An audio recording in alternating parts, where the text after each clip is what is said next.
Мне очень нужен ваш совет.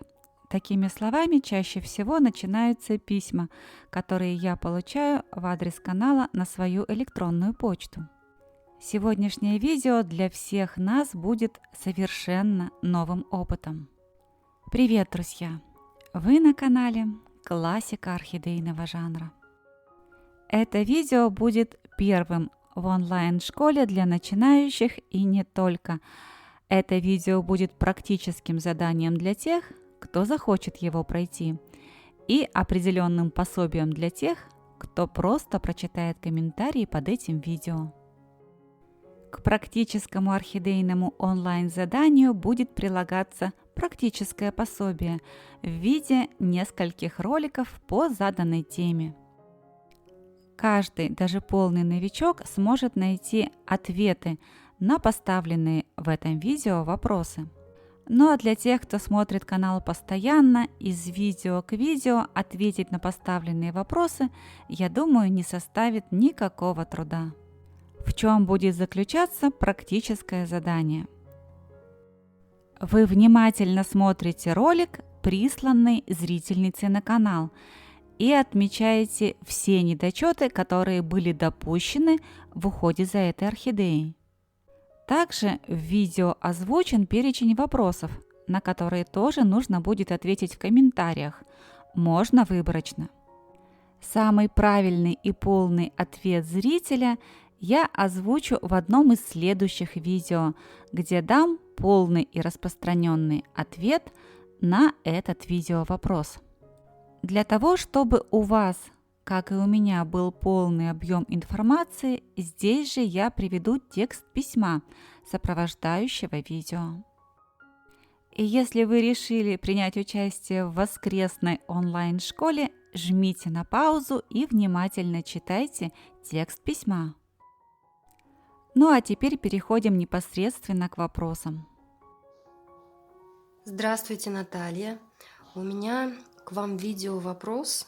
Мне подарили вот такую вот орхидейку около месяца назад. Меня очень беспокоит ее судьба, насколько хорошо мне удается ее адаптировать. При осмотре орхидейки первое, что я увидела, на что обратила внимание, это пятнышки на тыльной стороне лепестков. Если присмотреться, то видны вот такие вот высосанные как бы места. И судя по вашим предыдущим видео, это следы пребывания трипса. Поэтому, естественно, я ее поставила на карантин. Ничем обрабатывать я ее не стала от вредителей. Почему? Потому что на листьях я заметила белые высохшие капли, которые ничем не отмывались. Я так поняла, в магазине ее уже обработали от вредителей. Я поставила ее на карантин в то место, где у меня нет досветки. Просто поставила, такое самое светлое место в квартире, но именно не под лампу. И стала проводить микрополив. Корешки у нее довольно-таки хорошие. Микрополив и опрыскивать. Все, что я делала этот месяц. И чего мне удалось достичь? Во-первых, на корнях, которые были идеально зелененького цвета, появились вот такие вот пятна. Мне очень интересно, можно ли избежать вообще при уходе за орхидеями вот этих пятен, высохших, таких выжженных. Потому что на других орхидейках у меня на корнях, на внесубстратных корнях тоже есть такие пятнышки. И мне всегда было интересно, что я делаю не так, почему эти пятна появляются, почему корни имеют такой ужасный вид после пребывания у меня дома, что конкретно я делаю не так. И можно ли вообще этого избежать, или это нормально. Второе, я так поняла, что когда я опрыскивала, вот с этой стороны, которую я сейчас показываю, влага не скапливалась, а вот с другой стороны, нет, наоборот, вот здесь вот влага более-менее не скапливалась, а вот куда она наклонена, вот сюда, влага начинала скапливаться, и вот там вот у основания можно заметить можно заметить вот такие вот проявления. Вот, как вы видите, там все мокренько, хотя я проливаю строго по краю горшка, тем не менее, вот здесь вот все мокренько, какие-то такие черные пятнышки. Мне непонятно, что это. Это гниль или это просто я еще обрабатывала толстянкой, алоэ, капала в точку роста. Может быть, это от этого, а может быть, это вот все-таки гнить начало. Вот. Хотела, чтобы вы посмотрели и посоветовали мне. Вот меня интересует вот эта полосочка, и меня интересует вот там в глубине. Вот, получается, влага после опрыскивания стекала, попадала вот сюда, вот здесь вот видно, как вот здесь вот водичка застаялась. Далее она бежала вот сюда и вон туда попадала. И получается, что вот здесь вот все такое вот черненькое стало. И, видимо, так как не под лампой растение стояло, может быть, поэтому оно не просыхало. Правильно ли я рассуждаю? Мой вопрос. И второй мой вопрос, что это? Это начало гнить, и мне срочно нужно ее достать из горшка, просушить и посадить в новую посадку, или же это, в принципе, нормальный цвет, и все идет как надо. Вот, я за нее очень переживаю, поэтому решила побеспокоить вас и спросить у вас. Вот.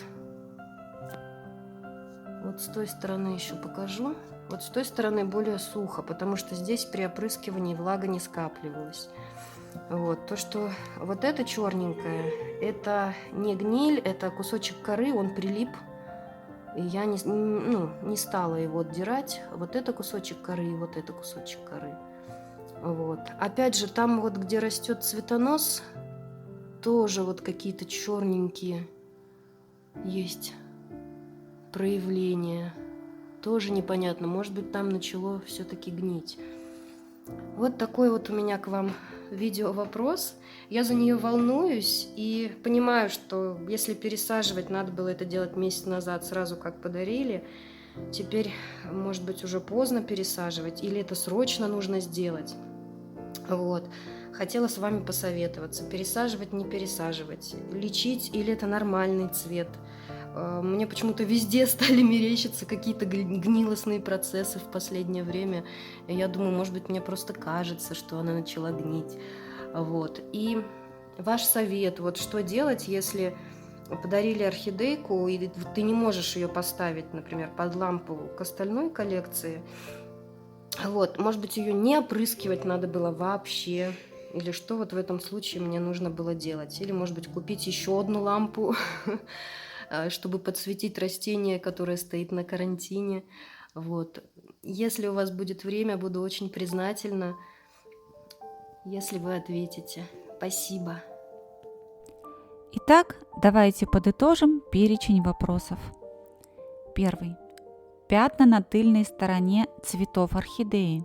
Трипс ли это? И какой период карантина потребуется орхидее, если на ее цветах обнаружены следы пребывания трипса? Вопрос номер 2.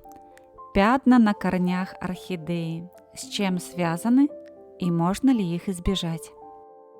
Вопрос номер 3. Проявления на основании орхидеи. С чем связаны, являются ли они гнилостными и опасны ли они? Вопрос номер 4. Нужна ли пересадка этой орхидеи? И если нужна, то как срочно? И супер вопрос от меня. Какие недочеты в уходе и адаптации орхидеи были допущены, исходя из концепции адаптации орхидей в домашних условиях канала «Классика орхидейного жанра»? Я очень прошу ответы друг у друга не списывать. Если вы знаете ответ всего лишь на один вопрос, напишите его. Я очень надеюсь, что вы захотите поделиться своими знаниями, полученными на канале, и напишите распространенные комментарии. А я, в свою очередь, смогу оценить объем полученных вами знаний. Те, кто еще не чувствует в себе силы отвечать на вопросы, напишите в комментариях. Читаю ответы. Пока я понятия не имею, будет ли этот опыт успешным, но попробовать стоит. Ну а теперь я поздравлю вас с почином и напомню вам, что 10 минут вы провели на канале «Классика орхидейного жанра». И если вам понравилось это видео, если вы захотите принять участие в воскресной онлайн-школе, поставьте, пожалуйста, пальчик вверх под видео, подпишитесь на канал. Если раньше вы этого не сделали, жмите на колокольчик, чтобы первыми получать уведомления о выходе новых видео. И оставайтесь со мной, ведь впереди у нас много интересного.